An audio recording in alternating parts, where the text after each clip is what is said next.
The Lord be with you. I'm Deacon Keith Fournier, and our first reading is taken from the second book of Kings. Naaman, army commander to the king of Aram, was a man who enjoyed his master's respect and favor, since through him Yahweh had granted victory to the Arameans. But the man suffered from a virulent skin disease. Now, on one of their raids into Israelite territory, the Arameans had carried off a little girl who became a servant of Naaman's wife. She said to her mistress, "If only my master would approach the prophet of Samaria, he would cure him of his skin disease." Naaman went and told his master, "This and this," he reported, "is what the girl from Israel has said." "Go by all means," said the king of Aram. "I shall send a letter to the king of Israel." So Naaman left, taking with him 10 talents of silver, 6,000 shekels of gold, and 10 festal robes.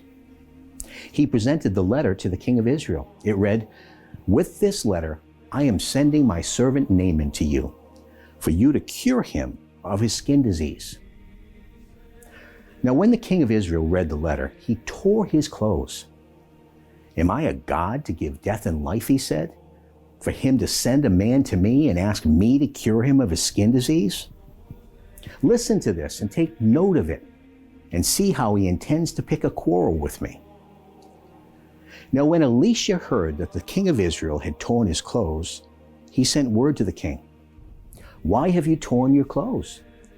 Let him come to me, and he will find there is a prophet in Israel." So Naaman came with his team and chariot and drew up at the door of Elisha's house. And Elisha sent him a messenger to say, "Go and bathe 7 times in the Jordan, and your flesh will become clean once more." But Naaman was indignant and went off, saying, "Here was I, thinking he would be sure to come out to me and stand there and call on the name of Yahweh his God and wave his hand over the spot and cure the part that was diseased.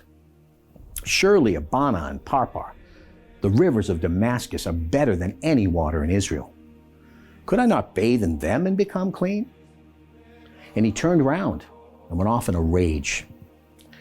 But his servants approached him and said, "Father, if the prophet had asked you to do something difficult, would you not have done it?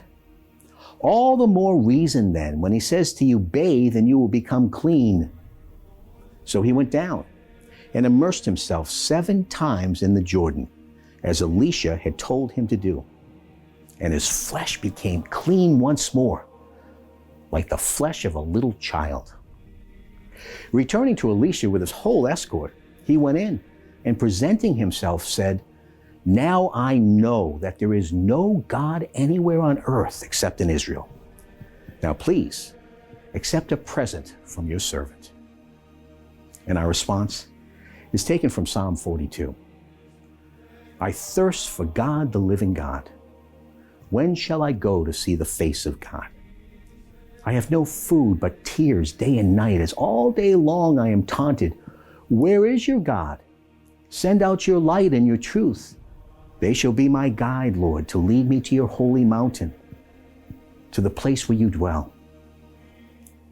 Then I shall go to the altar of God, to the God of my joy. I will rejoice and praise you on the harp, O God, my God." In a reading from the Holy Gospel, according to St. Luke. And Jesus went on, "In truth I tell you, no prophet is ever accepted in his own country. There were many widows in Israel, I can assure you, in Elijah's day, when heaven remained shut for 3 years and 6 months, and a great famine raged throughout the land. But Elijah was not sent to any of these. He was sent to a widow at Zarephath, a town in Sidonia. And in the prophet Elisha's time, there were many suffering from virulent skin diseases in Israel.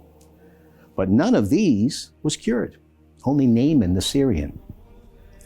When they heard this, everyone in the synagogue was enraged. They sprang to their feet and hustled him out of the town. And they took him up to the brow of the hill their town was built upon, intending to throw him off the cliff. But he passed straight through the crowd and walked away. The Gospel of the Lord.